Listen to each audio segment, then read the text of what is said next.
Alright, what up YouTube? It's a nice thing here back on another video, and this video is going to be about me just thinking big.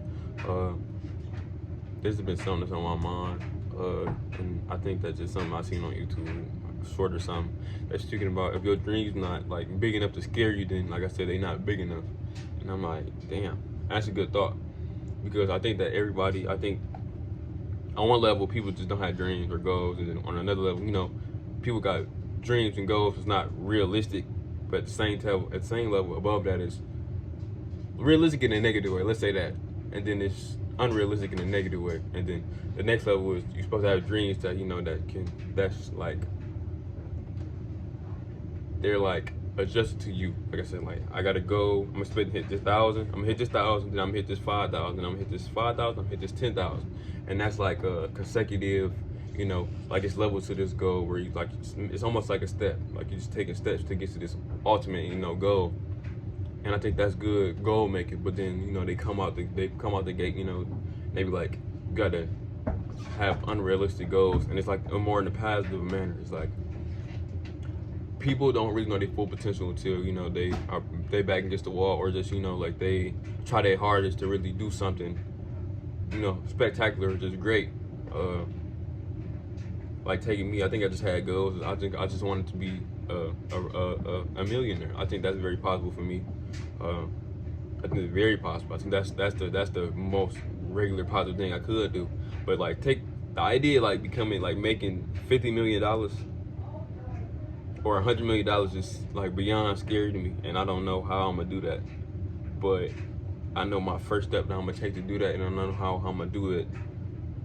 I know what I'm gonna do tomorrow. I'm gonna know what I'm gonna do next week, and I know how I'm gonna end up making way to, you know, getting $50 million, let's say in the next 20 years. But right now, I don't know how to do that. But those type of goals are scary, but it's something that's something I honestly feel like I'm going to do, and I'm going to work my behind up to be able to say that I made $50 million, or even just more than that, because I think that's really the goal at the end of the day. People don't really have scary goals like that. Like I said, they try to play it safe. I think that a lot of, in my life, I played it safe a lot, and it didn't really lead me going nowhere.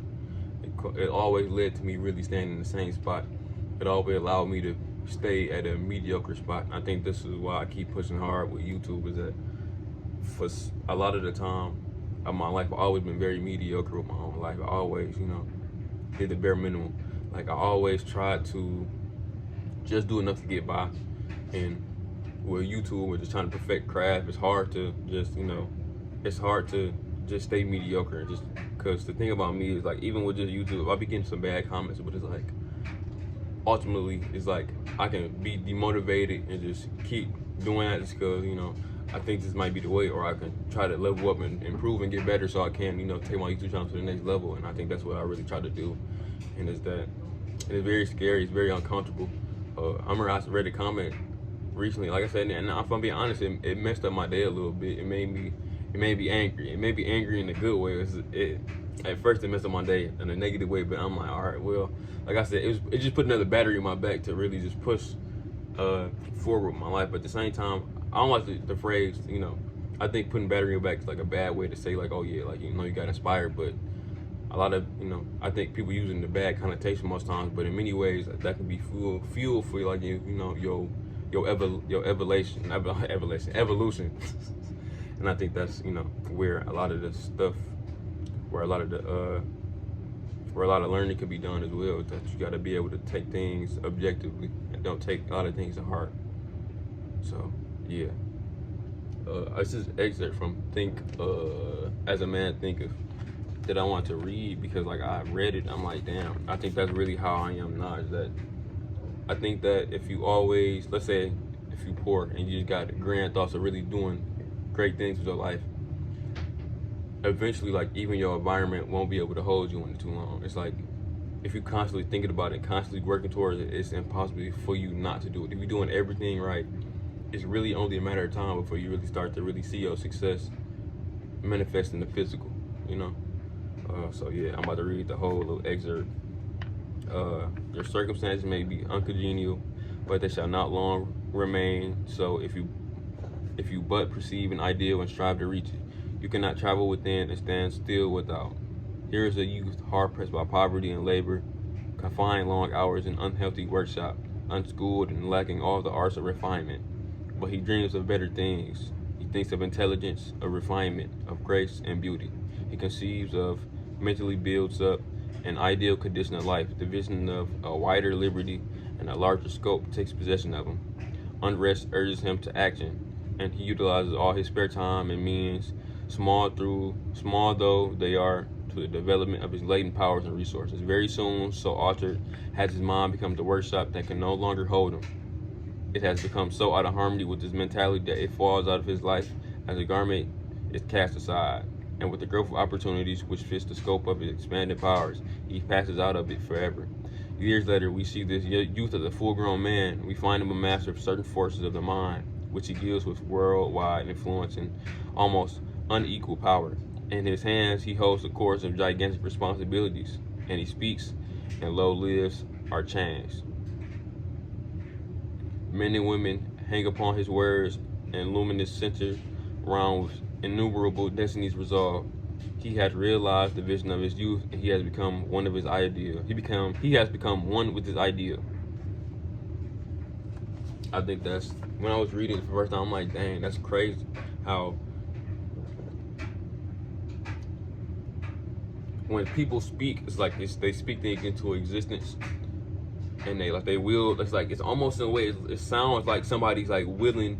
They are literally like bending destiny to their will, or bending their fate to their will, and that's something that I try every day to do, even with the smallest things. I understand that you can't control what the outer world does at all.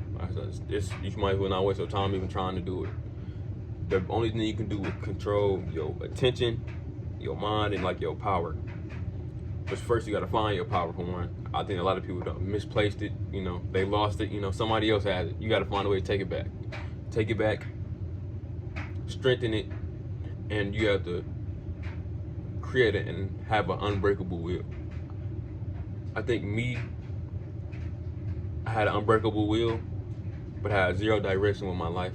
I always felt that people had more, control over me. I didn't really feel like I had control, but my will was like, I was very energetic of a person. Like I said, you tell me to do this, I can do this 24 hours a day. I'm exaggerating, but I can do this all day, Like I said, this is how I was.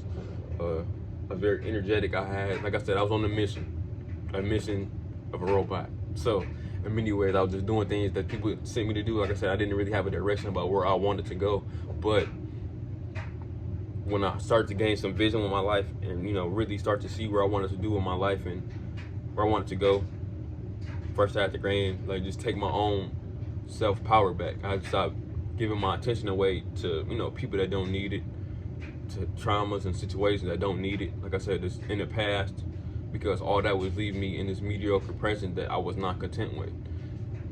And this year, like I said, this is like I said, I can't. My mind, like I said, I'd rather die than really just keep living a life where I can't do what I want to do. It's suffering. Like I said, I don't like to see suffering around. I don't. Like, it breaks my heart. It breaks my heart that I'm allowing myself to suffer in a way where I'm not improving my life, and it's very scary to see. Like I said, I will it's almost like a nightmare. If somebody was to show me, let's say if I wasn't trying my hardest, somebody showed me my life, how it was supposed to be 10 years from now, and I'm still doing the same thing. I ain't gonna lie, I'd probably cry like on some real shit, because it's not a pretty sight to see, like a life where you are destined and you have a lot in you, you have a lot of potential in you, but you fail to realize it. You fail to have a self-realization and actualization where, to the point where you don't accomplish things that you're supposed to be doing. It's sad seeing people with wasted potential, and I feel I refuse to be like that. I can't.